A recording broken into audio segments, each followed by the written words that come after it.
This is the Rugged Revival podcast, the home of the UK's country, Americana and Roots music community. With me again is our very own homegrown TJ, lover of country music, master of the painfully predictable punchline, and a face like a fart in a spacesuit. If there's an awkward silence to be had, he'll fill it with a shit dad joke. So welcome back, TJ, and it's so nice to see you again. Welcome back. I've never gone anywhere, mate. No, that was me. Yeah, I might have messed one up, but it's so lovely to be back anyway. It's so lovely to be back, and thank you for. Unfortunately, I've had to disappear for the last couple of episodes for personal reasons, but I'm back. So there we are. On today's show, we have the awesome, the talented, and the drop-dead incredible Nathan Bess, a singer-songwriter based from West Virginia. Our very first guest from that state, actually. So, Nathan, I'm going to hand over to you. Welcome to the Rugged Revival podcast. Can you introduce yourself and tell our listeners how you describe your style of music in one sentence? Yeah, great to be here. I was finally talking with you guys. Nathan Bess from Charleston, West Virginia. If I had to describe it in one sentence, I guess just like Appalachian country. I don't even know. Sometimes it's so tough to like classify what you are, you know what I mean? Like it's hard to put like a label on whatever it is, because I don't sit down and think, oh, okay, I need to write a country song or a folk song or Americana, you know what I mean? You just kind of go with what comes out, and people kind of decide for you, I guess, you know? Absolutely. And Nathan, it's wonderful to have you on, and thank you for taking the time to come and speak to us. So yeah, I am going to jump into the questions, if that's all right. We've got loads here to cover today. So I'm going to talk about a bit about your personal life and where you've come from, what you're doing. So, Nathan, can you tell us where did baby Nathan start? Where were your first steps? And take us up to your teenage years. Yeah. So I was actually born in Charleston. So I was born at the hospital there, Women's and Children's. We lived about 30 minutes on the edge of Kanawha County, in a place called Cannleton. That's where like most of my family's from. It's like Smithers, Montgomery area. But then in 5th grade, moved to Cross Lanes, which is a little closer to Charleston, and started kind of making friends there and growing more as a person, because there's a lot more opportunity around that area, you know what I mean, compared to where most of my family and stuff's from. But yeah, and then just kind of grew up right around Charleston. I just always say Charleston because like it's such a small area that, you know, that's the city you can select, and everybody's like, okay, I think I've heard of that, or like that's the capital, so they know. But yeah. Brilliant. Thank you. Thanks for sharing that. And just going on to the next one, really, around what's your earliest memory of music?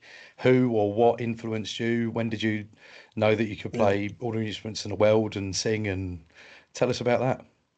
Yeah. Family's big in music. A lot of like grew up in church, so a lot of choir stuff, a lot of gospel. I'm sure you guys hear that from a lot of American. So you know, I mean, it's always starts with like church. It feels like when you're younger, especially around here. My mom can sing, my dad can sing. Grandparents, my mama. That's probably my earliest memory. Is like my mama singing to me like on the front porch and stuff. Just old gospel songs and hymns. I was always drawn to guitar. There's pictures of me at like 2 or 3 years old, just holding like this plastic guitar by its strings, you know, not even knowing how to hold it, carrying it around. So I was drawn to it early. My grandpa played guitar. I didn't get to see him play as much as I would like to have, but maybe that's what it was. I just knew enough to where I was drawn to it. Got super into like AC/DC when I was young. Like I remember my dad like playing Pink Floyd and AC/DC for me, and I was like, oh my God. Because everything up to that point was just like gospel, you know what I mean? Like, and hymns, and then I heard like Highway to Hell or something, and I was just, oh my God, this whole other world just opened up. And that's when I was like, all right, I want to take lessons. And so I was in 5th grade, and my mom was cool enough to sign me up for some lessons, and he was basically like, so what is your plans? You want to read music or whatever? I was like, no, dude, just show me every AC/DC song that you know. Like, I just want to play songs on it, you know what I mean? And so that's kind of how it started. And then from there, it just gravitated towards sports and stuff, kind of left music for a little bit. But I knew enough from those AC/DC songs that like when I tried to start playing again, I remembered some chords, just the basic stuff. And then I started learning other music and got more interested. And friends pushed me hard enough once I started writing my own stuff, and now I'm playing in front of people and talking to you guys. So it's kind of weird how it just snowballs like that. And everything's gone so quick from the age of 2 and 3, and now, now you've come super from fast. Yeah, absolutely. Yeah. And what you're saying is that every bit of talent in your gene pool has come together, and this is what made you the way you are. Perfect, brilliant, amazing, yeah, perfect match. Level. Yeah, I wish I had one gene in my pool that would give me any sort of talent whatsoever. But there we are. So you've got a special gene pool you have, Ronnie. Mate. Yes, yeah, very special. Okay, brilliant. That's amazing. So, just on a side note, how many instruments can you play? Is it just the guitar, or can you play numerous different instruments? Yeah, pretty much just guitar. And I hate even saying like I can play guitar, because like there's people that can play guitar. They know like all the back ends of like what keys, all this different stuff. The Nashville numbering system. I don't know if you've ever heard of that. Like people that know all this different stuff. And I'm just like, I know a few songs. I write. I play with what sounds good. I've tried to pick up fiddle. Fiddle's like my favorite instrument ever. I wish so bad I could play a fiddle. I mean, it's just beautiful.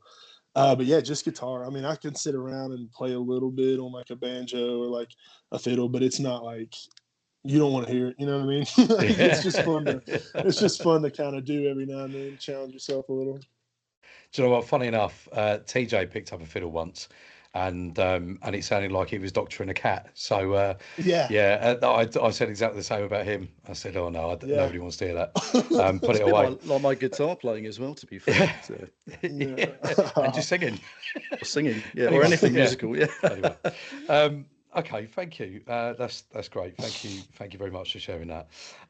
So what is it that sets you apart from everyone? In your sort of music, what do you think is different to you than everybody else? I don't know. That's a good question. I don't know, man. There's a lot of great stuff out there. Like I'm just like so appreciative to even be in the world of it. You know what I mean? Like just even having the opportunity to play shows and record music, and just to be a part of it is cool. I don't know if there's like, I don't know. I don't like listening to my own stuff either. I know there's probably, I bet everybody says that. I don't know, but I don't like sitting around listening to my stuff. So, I don't know, man. I'm just glad to be in the world of it. I don't know if I'm even trying to set myself apart. You know, I'm just kind of enjoying and going with what feels good, and it's working out so far. You know, so I'm just kind of riding that. Yeah, absolutely. And I mean, from TJ and I were talking before about, this exact question really, about what sets you apart. We definitely know what.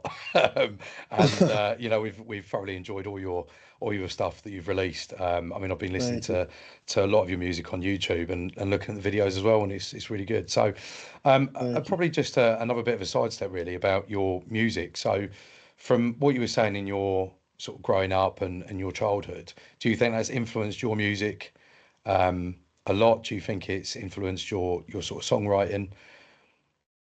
Yeah. I think for sure. I always joke around because I always say I holler, I don't sing, because it feels like most of the time I'm just screaming the whole time. And I'll think back, like maybe like I really did love Bon Scott that much that like I was just, you know what I mean? Like, so yeah, there might be like an underlying influence there with just kind of being more aggressive about how the vocals are. I'm not sure. I love Led Zeppelin and stuff, and that was probably what got me interested in folk without me even knowing I was in. You know what I mean? Like their influences that they drew from with like the blues and all that stuff. That was probably laid some foundation there for me to get into more stuff later on down the road without me even realizing at the time. But yeah, I would say, that early stuff definitely influenced how I like to listen to music and stuff. Like I'm a car listener big time. You know what I mean? I think it's because like early on, that's when I was introducing music. Mm-hmm. Going somewhere was when I got to hear it. So that early stuff for sure has to bleed into where I'm at. I was going to ask you a question about one of your songs, but actually, I'm not going to steal it away from TJ. So I'll ask you that when TJ starts asking you the questions. But there's one song in particular that I loved. with that you were performing with someone else, but I'll ask you that in a minute. So Okay. a bit of a side question before I then hand over to TJ, because I know he's busting to ask some questions. So what's your favourite ice cream, Nathan? Favorite ice cream? Like I'll even give you like brand specific where to find Perfect. it. Kroger, their caramel and praline or whatever. Oh my God, so good. So good. Perfect. That's my go-to. We were talking about favourite ice creams earlier, and we said Magnum. I don't know if you get Magnums in the US, but I think they're like the posh ice cream, but not really posh. You know, if you're going to spend a bit of money, you get a Magnum. But anyway, there you go. Okay. Nathan, thank you very much. I'm going to hand over to TJ. Yeah, thanks. Really man. appreciate it. Yeah. Yeah, there's going to be some random questions on this show, mate, and your favourite ice cream is going to be the least of your concerns when we ask a few questions. But no, honestly, guys, make sure you're subscribing to Nathan's socials just for a start. You know, you've got some great content on Instagram, and funny enough, that's where I initially found you. You know, I think you're running an ad for your song, Something About the Smell. And funny enough, I don't see that many artists actually running ads. I see the odd kind of guy here and there do it, but it doesn't seem widespread. And I remember when it popped up last year, and I just clicked on it just randomly, and I was amazed. I thought, this is the sound of Appalachia to me, and that's easy for me to say, not so much for Ronnie. He can't say Appalachia. That's one word he struggles with. Working on it. We'll get him to say that in a minute. But yeah, it was really great to kind of find you through that kind of medium. Because we connect with a lot of artists on Instagram, and to find you from the ad, man, that was great. So is that where you're kind of most active, or are you kind of spread across socials? Yeah, that's definitely Instagram's like the main one that I try to. I found it the easiest to use, and it feels the most like I can get on there, do what I need to do, and get off, and not feel like I have to be. I'm not big on the social media stuff. That's definitely where I struggle the most. Is trying to get myself in the mood to like get on there and post content and make content, all that stuff. But yeah, the ads have been super sweet as far as just getting it in front of people. You know what I mean? Luckily, my friend Bryce, he's like my main guy. He's helped me with all the marketing and everything, stuff like that. So he kills it with those, and that's really what we try to do. Is TikTok, I didn't really get super into it. I post on there, but it's usually just whatever I'm posting on Instagram and Facebook too. I just kind of put it all in there. I definitely need to be more active though. Yeah, everyone says that, mate. I think everyone kind of battles with this demon that is social media. We've had some really interesting takes. You know, we've had a lot of people that try and steer clear of it, but they know they've got to use this kind of free marketing tool at their disposal. And you've got some people that are fucking fantastic at it and are on that constantly. They know how to kind of leverage it to the kind of best possibilities. We're not one of those. We'd love to learn. I don't know where people get the time. I don't know where. I honestly do not know where people get the time to do that. It was just. I mean, so if you can pass Bryce's details on to me when you're finished, because it sounds like he knows what he's talking about, I'm more than happy to get him involved in mine. We'll set you up, man. Nice one, dude. But I just thought it was an interesting steer. So would you recommend? I suppose in your own experience, it's worked well. But I said, I haven't seen a lot of people do it. So maybe that's something to take stock of and kind of watch what Nathan's doing. But again, thanks for coming on, man. We were talking on DMs recently and just shooting the breeze on that before obviously coming on the show.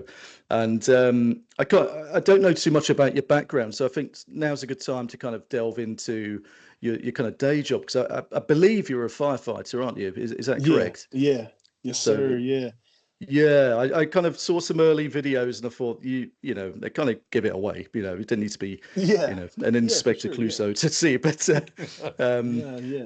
So do you want to talk about it? How long have you been in the fire service for? What do you do? Yes. So over here we have like volunteer fire service as well. So that's how I actually got started in it. So I did it a year at my local community, and then I was like, you know what, I'm going to try to get hired on and like make this my job. Like I loved it immediately. just glued to it. Couldn't get enough of it. Wanted to train, do everything. And I got fortunate and got hired on with South Charleston Fire Department. So I've been there for 3 years now.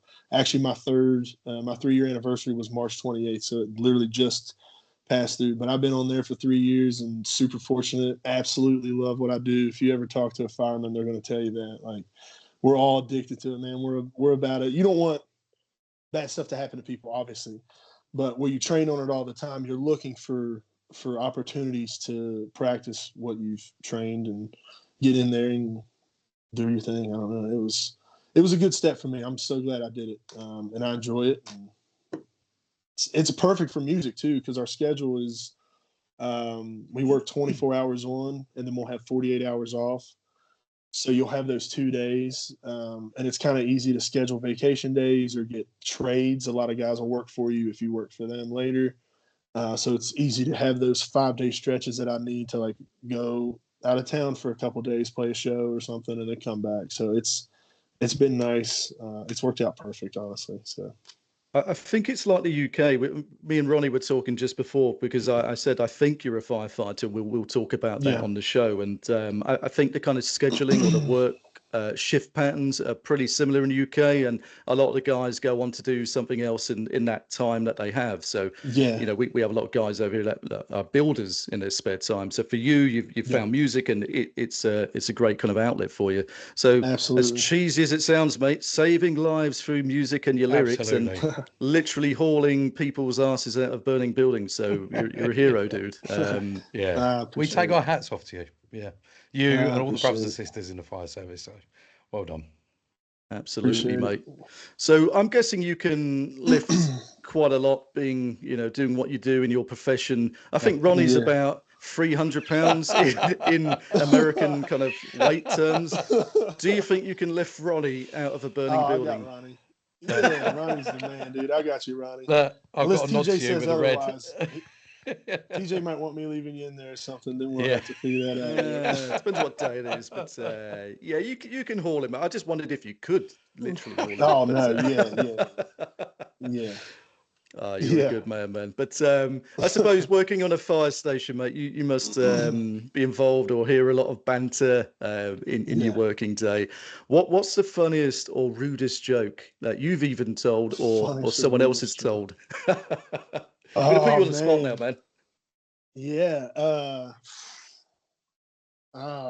It's like situational, you know, like the way we like the banner throughout the day is just like depending on what's happening. Like we have enough characters at the fire department that we'll call it that it keeps it entertaining all day, because there's always somebody doing something dumb and you can kind of like comment on it and the guys will pile in, and then it's your turn later. You're going to do something stupid and they're going to pile in on you. But as far as a joke, I have no idea, man. It's all just situational. We're just talking shit to each other, and I've got to say, get on each other's nerves. Nathan, my friend has just joined as a reserve firefighter over in the UK. Absolutely hats off to all of you who do that role. And they've told me some interesting stories when they've been training with the teams, and I get what you're saying there. So very much. It's a funny environment to work in. We're all comedians, I'll tell you. But not all of it can be recorded, and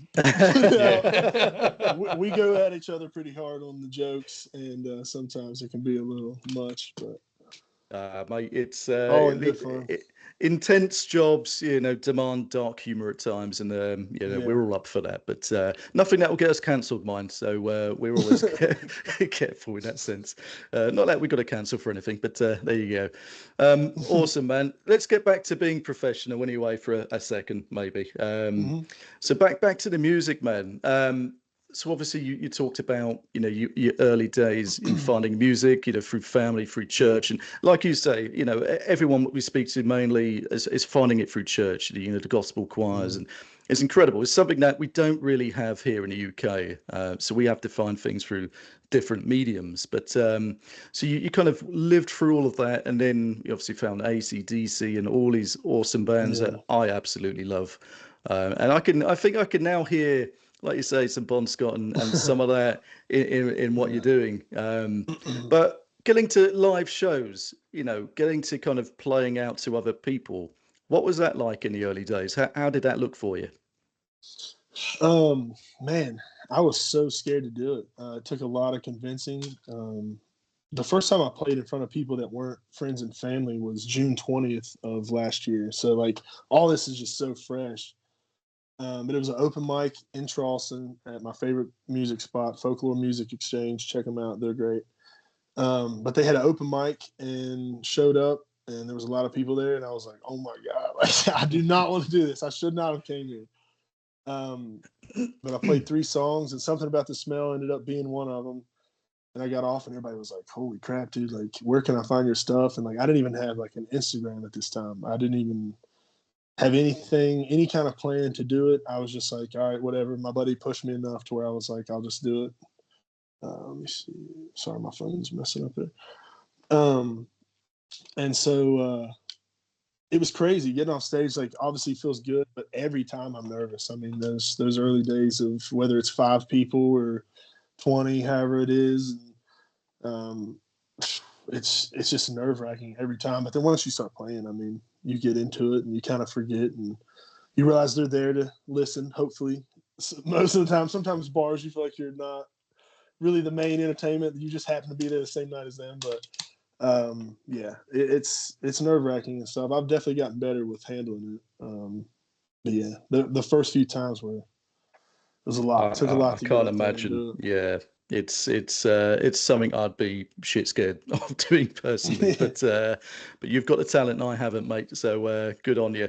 And yeah, something about the smell. I mean, that song just hits you straight between the eyes. Like I said, the first time I heard that through that Instagram ad, and in fact, I put that on one of our videos at the back end by Christmas or New Year, because we picked about 5 or 6 songs that we thought this is the song that we listened to the most that particular year, and the song that we want to share, and that was on there because we loved it so much, and we thought that there's nothing.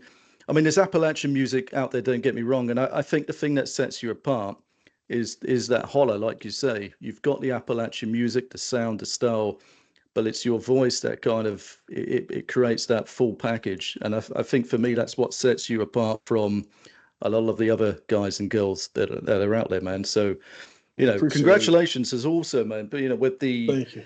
We messaged recently about the listeners on Spotify. That is gone through the roof, crazy. Man.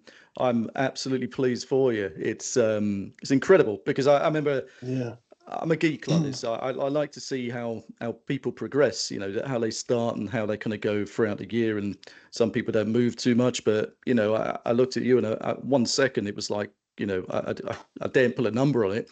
And then, you put it out yourself and you're like over 100,000 monthly listeners. So you must be really proud, man, of that. Yeah, it's crazy. It's deserved. Yeah, it's crazy. I appreciate it. Thank you. Yeah, I know a lot of people talk about like Spotify being, obviously you want artists to be paid, I mean, it's crazy the small amount that you get per stream, but honestly thankful that Spotify does what they do, because that's how that's grown. Is there's those metrics they look at, and for whatever reason how people are liking it, and it was just driving those up, and then they started putting me on so many playlists and stuff, like really spreading. They've helped a bunch with that, so that's how I was able to even keep growing, you know what I mean? So it definitely has a positive and negative to it. I know a lot of people look at the streaming service and how wild it is. Obviously something needs to be done. It is a little crazy, but I'm still thankful it's in place, because I mean, that's how I was able to be where I'm at right now. You know what I mean? The 100,000 followers or 100,000 monthly listeners is crazy. I'd have never thought that would have happened. So just crazy that they have that platform in place where you can get on those playlists and just people just grow and grow and grow on there. So super. I just had to say that in there because I know there's a lot of negative talk towards it, but I think sometimes it's good to look at negative and positives on it and see, hey, we definitely need to improve, but also like take advantage of that part of it right now, because it's easy to get to. I mean, you guys are in the UK, like, and you've heard my stuff, so it's cool to have that medium there to where you can access it. Yeah, I love that take on it, mate. It's like, there's negatives and positives with people discussing social media, and Spotify's a contentious subject too. And I love that take. It's great if you can pay your bills with exposure, but Yeah, yeah, it's exactly. one of them. But like you say, for us over here, being able to listen to your music and being able to find you is awesome. And to get onto some of these Yeah, playlists, it's sometimes worth its weight in gold. Still, it kind of sticks in a lot of people's throat. I think Nick Jameson put some posts out today, and I think other artists are looking at other mediums to kind of release their songs in a way that they feel is more beneficial to them, like through Patreon and these other yeah, services. So it's a minefield, man, to find out yeah, what kind of works for you, what is most beneficial, and ultimately you want people to listen to your music. That's kind of yeah. in a fair way. But yeah, no, it's great to hear your kind of your turn on that. So let's talk about your EPs, mate. So that's obviously the important part. That's what you've put out, and you started last year. It's incredible to think. It's kind of Yeah. mid to late last year that you put EPs Hmm. 1 and 2 out. So Hmm. do you want to talk us through that? How that kind of those songs came about? How Yeah. you recorded them? Yeah. So I initially recorded in Lexington, Kentucky. Um, those came out good. They just weren't exactly the sound I was going for. So we took some time and did some research and thought that Ocean Way in Nashville, which is where the two EPs and Way She Goes were cut, um, we decided to go for there. Ended up getting a sweet engineer. Tate is the man. Got super lucky with that. And everything just kind of came together that day. I recorded 8 songs that day. So part 1 and part 2 were done the same day. I didn't plan on getting that many done. The way we scheduled it was just, hey, we're going to go in here and get 4 done and hope that something comes out. Maybe we'll get 1 song out of the 4. I ended up just kind of flying through because I one take, like how I do it. I don't play guitar, track that, and then track vocals. I just do it all at the same time. And then we'll track like the fiddles obviously later on and stuff. Um, but ended up being able to just kind of fly through. We got 8 done, and I loved all 8 of them. So I was like, this is cool. This is crazy. What am I going to do with them? I didn't want it to be an album just because I felt like they were not like connected to each other in a way. I mean, some of them draw from similar themes, I guess, but so I was like, I'm just going to put these out in 2 chunks. I'll just do the first part and literally just kept it part 1. I didn't really think it was going to do anything, honestly. I was just putting it on there because every time I played a show, people were like, hey, where can we listen to your music? So I was just doing it to get it on there. And then it worked out so well, I ended up dropping part 2 pretty quick because I think part 1 was September 6th, and then part 2 was October 25th or something like that. So it ended up part 1 just started looking pretty good, trending up, and I was like, well, all right, I'll just go ahead and do part 2, I guess. I don't know. There was no plan beforehand, is what I'm getting at. I said a lot of words to say that I had zero plan for it. But, Well, it sounded awesome, mate. And I was one of those people begging for EP2, man. So I yeah, was one of the people pestering you to kind of put some more out because it was so good. yeah. People just want to hear more. So that's fantastic. So I mean, you're in the real early stages of your music career, and I know it's impolite to ask a lady their age, but I'm guessing because you're a dude. Yeah. I'm interested to know, how old are you, Nathan? 29.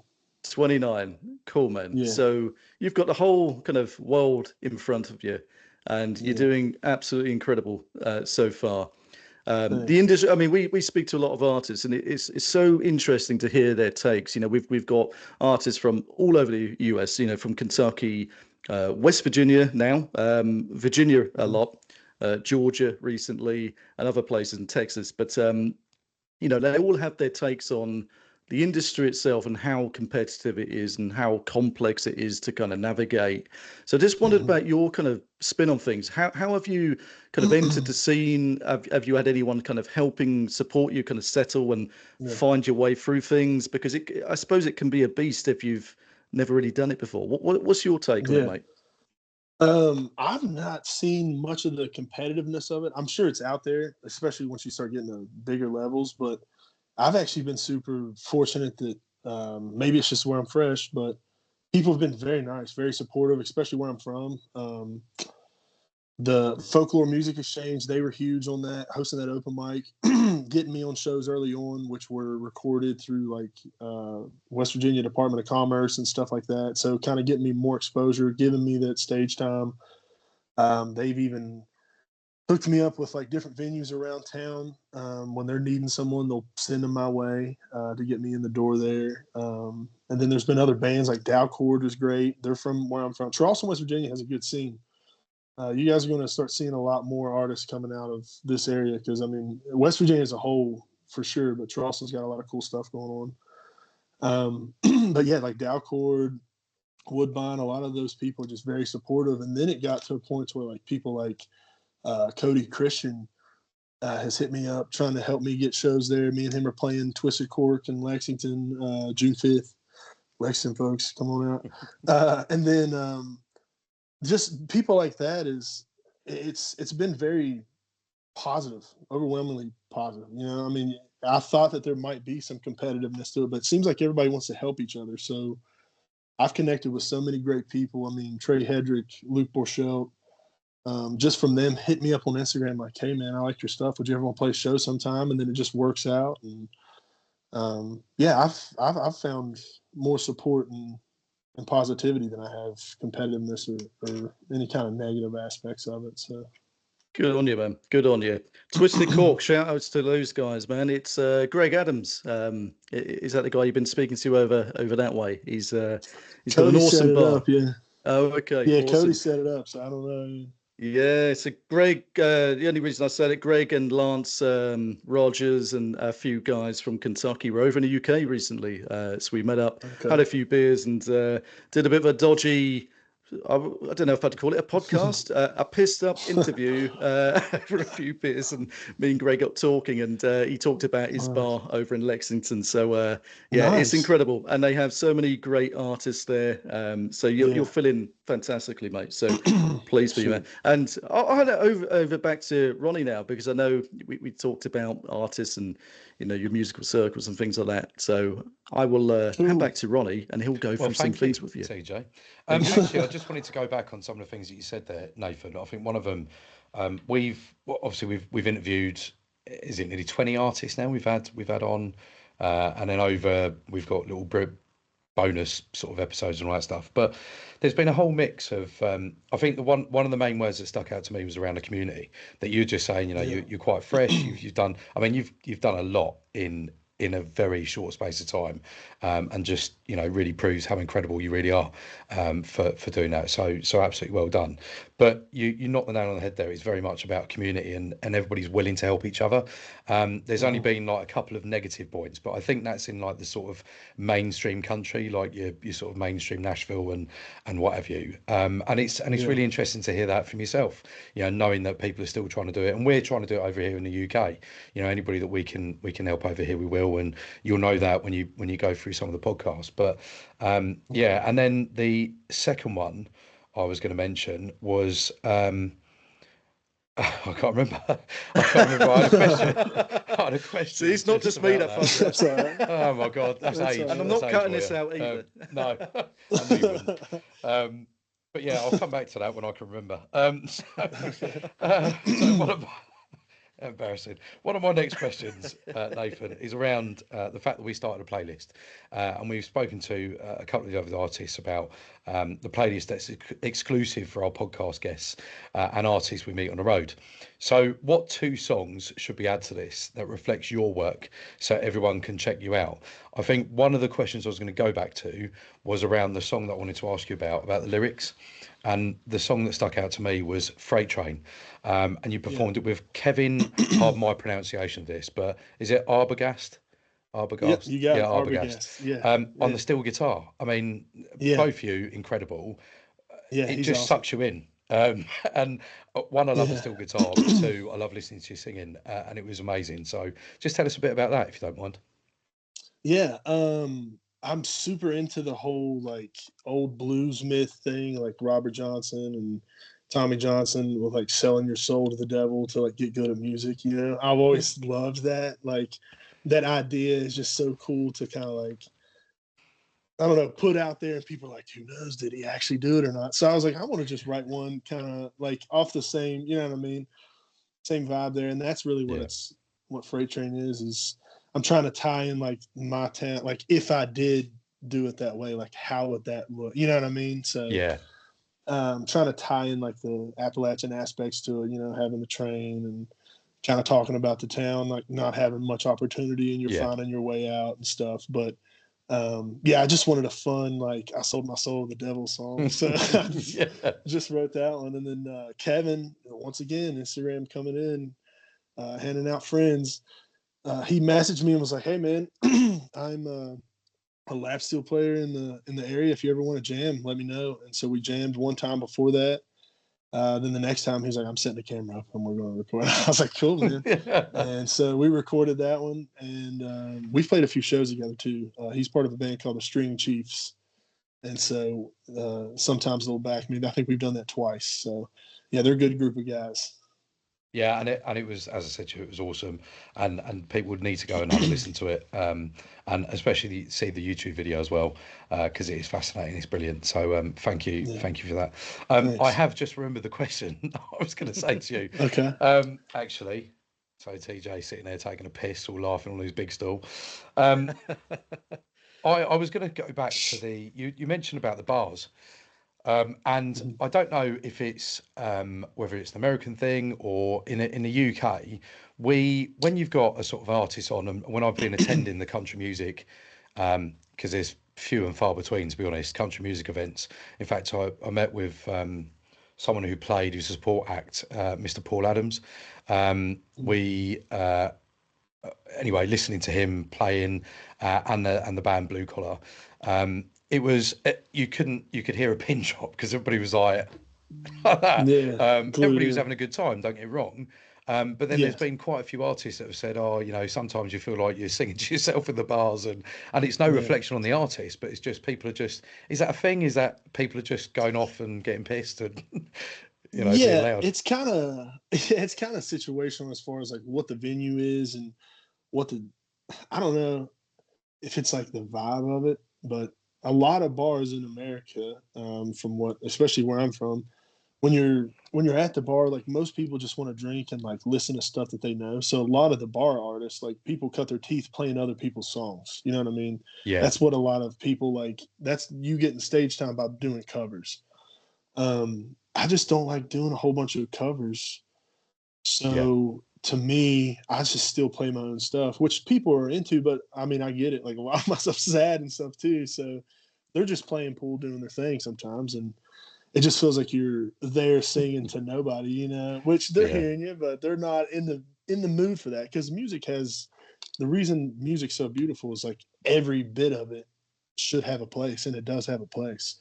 It's just, I prefer to be at a spot where people are there to listen, for the lyrics and for just like the composition of it and that side of things. But I mean, there's sometimes where you just have to play to a bar of people that feel like you don't matter. But I mean, it doesn't mean that you're not good or anything. Everybody's going to go through that. So, can I jump in here quickly? It's all right. I had Zach Wilkerson on the last show, and he mentioned playing a few listening room type environments. So I just wondered if you'd considered or have played any of those types of venues. Yeah. Oh, yeah, for sure. I got lucky. I think that's why I feel the way I do so early, is I got spoiled lucky. The Folklore place, they had a big show at a theater that they allowed me to be on the bill. And so I was there. Everybody was, you know what I mean? They're there to listen. All the Folklore shows, they're there to listen. I played a show in Annapolis, Maryland with Luke Borchelt. Like that was a smaller room type thing, packed it out, sold it out, and people were there to listen. There wasn't a bunch of talking, so I have played those. That's why I'm spoiled, because now I'm like, man, I want that. I want people to be there to listen, not feel like I'm just there to kind of help them pass the time while they're at the bar, which is, like I said, still has its place. And if I had a band, I think I'd enjoy that more. But I'm trying to find a band right now, trying to piece that together. And so maybe once I have that, it will be more fun to go and play some more covers and stuff. But when you're by yourself, it just kind of feels more. I'd rather have that listening room. Difficult, man. Yeah, I get you. Sorry, Ronnie. I'll. No, I was just about to say, Nathan. Actually, you know what I was saying earlier. If you're struggling to find anybody for the fiddle playing, don't ask TJ. And if you want to find anybody with talent playing any instruments, don't ask us. Well, in fact, if we're talking about fiddle playing, we'll find someone for you. Well, fiddle playing. I'm seeing a friend tomorrow called Josh Mitchum from Kentucky. You might have heard of him. So he's got a venue called Ramble at the Randall. I always struggle to say that. Okay. Over in Webster, Kentucky. So he's in the UK this week playing some venues, and I'm going to meet up with him tomorrow just for a chat and a few things. But he's good friends with people like Anna Blanton. So I'm guessing you might have heard of Anna on the scene. So I think she does some stuff with the Creakers, but she's an incredible fiddle player. So that might be a name to kind of get in touch with. And if you're looking for a fiddle person, fiddle lady, then there you go. There you go. And free advertising on the Rugged Revival. There you go. Yeah, we're all about promotion, man. So absolutely, there we go. It's got to be done. Okay, so next question for me really is about what's the best album or single you've listened to in the last 5 years, and what makes it stand out to you? Album or single.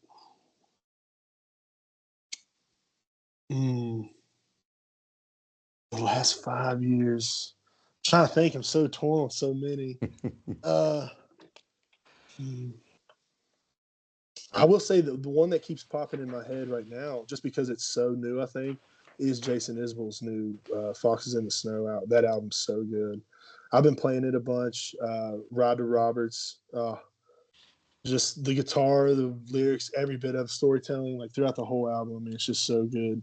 I'll just use that as my answer then, because that's the one that like popped in immediately, and I was like, wait, do it. I was kind of fighting it at first because it might just be where it's newer. But that's what I've been listening to a bunch here lately, is that. So that's brilliant. That's really good. Thank you. And for emerging artists or emerging talent, I know you keep saying that you're sort of new and you're you've done so much in a very short space of time. But is there any advice that you would give anybody who wants to try and do what you've done? Is there anything that you look back on and go, oh, actually, I shouldn't have done that, or yeah, definitely you need to go down this route, and it will really help you out? Is there anything that you would give advice to people out and about? I'll do like two pieces of advice. The first one's going to be cliche, so it feels a little weird, but just like staying true to like who you are. Early on, I had some people be like, hey man, you should like get a cowboy hat and stuff. Like your songs sound crazy good. Like people would love that if you looked, you know what I mean? If you're more country looking, which for me, I already struggle with like putting the content out and stuff because it feels disingenuous. And so if I was playing a part, it would feel way worse, and there's no way I could ever get it done. So I would say staying who you are. Now, if you have a character you thought up and you want to play it, that's fine too. But like, just make sure it's something you're going to want to do when you're having those days where you're not feeling up to it. Now you got to put on some kind of fake face of somebody else. And then the other one is run the ads, dude. Get yourself out there with the exposure, as far as you want to put your stuff in front of people. And it sucks paying into the cog of the machine that is kind of allowing certain people to get more exposure. I know that sucks, but if you believe in your stuff, like, don't bankrupt yourself, but put a little bit in there, try to run some ads, get your stuff out, because people don't know. I mean, it's not that people wouldn't like your stuff and that's why it's not working. Maybe they just don't see it. Maybe they just haven't heard it, so just get it in front of people and play as many shows as you can. Just get it in front of people's faces and stuff. So I think it's probably the best advice. That is great advice. And talking about any sort of emerging artists or talent that you've seen recently, is there anybody that you would like to shout out? Because this is all about promoting you. This is about you and your show. But we want to give people the opportunity as well that maybe we could reach out, or they want to reach out to us to come on and do. If it's not been too painful, come out and reach out and come and have a chat with us. Is there anybody that you would say have a listen to, check these people out? I would check out I would definitely shout out Cody Christian on that one. Have him come on, he's a super funny guy too. That's another reason I want him on here, because he's going to be hilarious, because he does like little skits and stuff, like a news anchor guy on his check his Instagram out. He's the man. He's got great music too, though. I mean, that's what's cool is like, so last year there's a festival in West Virginia. Now it's in Kentucky this upcoming year. It's called Healing Appalachia. And Cody played it last year. And I remember like at the campsite telling my buddies, like, dude, we got to go right now. Like, I got to see Cody Christian. And I hadn't started music yet. You know what I mean? And now I talk to this guy, like I'm playing a show with him. Like, it's cool how like music will get you certain places. But check out Cody. He's the man. Listen to his music. Get him on the show. He'll be great. Absolutely. TJ, you know what to do. It sounds like it fits in well here, mate. yeah. I'd love to. We should definitely do that. If he comes over skits, we should definitely do a bit, because we like to do a bit of nonsense videos once in a while on our social media. We haven't done one for a while actually, but I think we just got a bit. We've been all professional lately. Yeah, I don't know why, but we need to mix it up a bit. But anyway, we'll get him on, and we'll have a chat with him. So, Nathan, I want some gossip. We love a bit of gossip on here. All right. So it's a couple of random questions. So, what's your favourite thing to do after playing a gig? Favorite thing to do after playing a gig? Probably smoke a blunt, man. Probably just go smoke and chill out. Have we got any of those? We got a beer. Yeah, there you go. I've got a it's medical here in West Virginia, so yeah, absolutely, yeah. It's legal there. And then outside of music, what's something you're passionate about that people might not expect? Give us something random. Well, I'm super passionate about like my job. I know that might not be the answer. Yeah, no, it's good. Wanting something good, but yeah, I mean, fire service is great. So I love what I do. Love all my brothers that I work with, and cheers to them. Probably that. Cheers to them. Yeah, absolutely. Someone mentioned that you were a sock model or something. I don't know where that. Maybe maybe that was a sock model. Someone say that earlier? No, I can't. No, I can't remember. Anyway, it's like a piss right at the beginning there, weren't we? So, Nathan, I asked this question to a number of artists around their goals and what they want to do going forward. It could be goals throughout the rest of your career, throughout the rest of your life, or it could be goals within the next 3, 6, 9 months.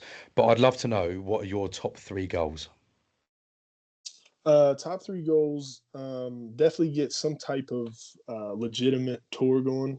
I would like to go see some cool stuff. So I'd like to get some shows maybe out west,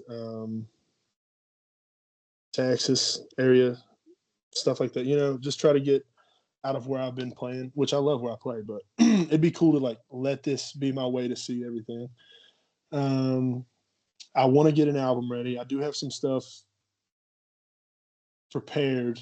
I just want to get it where I feel like I want it, you know, so that way I can put that out. 3rd goal, I don't know, man. Write that one song that's going to change everything, man. I guess I'm going to get it all going. I don't know. It's been fun so far. I'm just enjoying the ride. So whatever happens, happens. And Nathan, I have absolutely no doubt that you'll achieve every one of them by, in such a short time as well. So you better start thinking of a few more goals to go towards, because from what you've done now, you've achieved 3/4 of them. So, but yeah, well done, and thank you for that. I'm going to hand over to TJ. I think actually that was the first time I've done a shit joke. That I saw you giggling in the corner. You giggling in the corner over there. Yeah, I thought you meant your first shit joke. I thought there's been plenty of those, mate. No. The first one I've laughed at. Only my first one. Don't put me in the same barrel as you. Let me tell you. Anyway, over to you, TJ. We need Cody Christian on here next, to enjoy the shit jokes that we dish out. There we go. Well, I'll start off by saying, Ronnie forgot to answer the rest of the question at the start of his last segment, which was about our playlist and what 2 songs he put on it. I knew he just kind of drifted into the ether. So I thought, I was busy asking other questions. All right. You were pretty busy, man. So Yeah, going back to that, mate. I think it's a great playlist to let artists decide what 2 songs that you would put on there that kind of represents you. That if people want to kind of discover who the Rugged Revival are and who the people and the guests that we have on, and have a proper listen, what 2 songs would you suggest that we put on there for you, mate? And it is of my songs, correct? Yeah, yeah, of your songs, mate. Yeah. Appalachia and probably Smell, just because Appalachia just kind of gives you a glimpse of how I feel about where I'm from, and like the stuff that goes on, and that I'm proud of it, but also realize that, hey, there's some stuff we can fix. So I think there's room to grow anywhere, but especially in Appalachia, when you kind of look, a lot of people just have this like, oh man, that's so sad, or like, oh, they're impoverished, all this stuff. But we have a lot of great stuff too. So I take pride in that. So Appalachia for sure, and then Smells I just love that song, man. I'm so glad that one is the one that has been the most popular and that people have really liked. Because that one's just when I played that one, and then especially once we put the fiddle on there, oh my god, man! I was sitting in the studio just like, oh my god. Brenna Wheeler, shout out to her. She's the best. She's in Troubadour Blue, great band, but she's who does my fiddle parts on there. She's great, and she was in there and she was doing stuff, and I was just looking over at my buddy like, dude, can you believe that this is my song that she's putting this down on? Like, this is crazy. Oh, it's amazing. So it's cool that Smell took off like that. So absolutely, and what I find with the fiddle parts in your songs, they're like really haunting. So was there any particular effects that she put on the fiddle parts, and it just sounds very different to other fiddle kind of playing that I've heard? I think she's just magic, man. She just got in there and it just worked out. She knew exactly like the vibe I was going for. It was perfect. And then Tate, of course, the engineer, he's awesome, man. I mean, he got it sounding exactly the way I wanted to. When we first had a conversation about like, what are the goals for this? Like, how do you want this to sound and stuff? He nailed it, and he helped put that fiddle stuff together. I mean, he was telling her certain things. I'm like, dude, I don't know music stuff. keep telling her whatever you're telling her because it's working. She's crushing it. But yeah, man, I think it was just like a magic. Sometimes it's just right, and that day it was right. So fair play, mate. Fair play. Just to go on. Just to add into that, you were just saying, I don't forget Freight Train. We had this whole conversation. Yeah. Don't forget Freight Train. So you can have 3, I would Nathan. put that one in. I would put that one in, but where it's not recorded yet, that's why I was like, oh, okay, I'm not going to throw that one in. No one gets free. You can't break the system. Freight Train is a good one. I need to get that one done. Oh, mate, yeah. We'll have a proper listen to that when you do. It was interesting when you were talking to Ronnie a second ago about perhaps putting together a full band. It'd be really interesting to hear you within a full band, because everything so far has been pretty much you and a fiddle player and steel guitar and quite stripped back. So if and when you get this kind of full band in place, how do you think your sound will evolve? What sort of music do you think you'll be kind of pulling out with that style of things? See, that's a question that I have no answer to, because I myself am curious about that. So when I've played with the String Chiefs, it obviously changes things, changes the sounds of the songs. So it'll be interesting for me to kind of play around with like, what do I want to add? Like, I know for sure I want a fiddle, you gotta have bass. Do I want to add another guitar? Do I want to put a steel guitar and have a steel guitar and a fiddle? Like, I don't know. I'm still playing around with everything right now. So we'll see. I just want something. I do prefer the stripped back stuff. So it will be tough for me to kind of hone in on trying to expand that sound, because that is my favorite. It's just me and a guitar and a fiddle player. So I'll be doing that forever too. But I just want bands so that way I can play some bigger shows and be able to have some more fun at festivals and stuff, and not be such a sad, like a sad set. Get more lively so that way it can have a little more fun, and because music should be fun too. I'll just give you some sad stuff on top of it. But well, you can live your dream of doing some AC/DC covers in these bars. That, everyone's playing pool. You can whip your top off and be Bon Scott There for we the go. night, mate. You know, that'll be pretty exciting to see. So we'll leave the listeners with that image for Nathan. We ask everyone because, you know, like we say, the UK scene is quite insular. Is that the word? I'm not sure. But we certainly need more kind of roots artists and actual artists coming over here. We get a lot of nights out where you can hear kind of cover bands, and you know, you might get the odd kind of original artists here, but nowhere near the kind of quality or the kind of vastness that you have in the States. So personally, have you ever visited the UK? Do you have any plans? You know, we've got beers waiting for you here, mate, if you ever want to come. But yeah, what's been your experience of the UK so far, apart from just people like us listening? Yeah, that's pretty much been the extent of it. It's just kind of like sending messages back and forth with a few people from over there and them just showing love.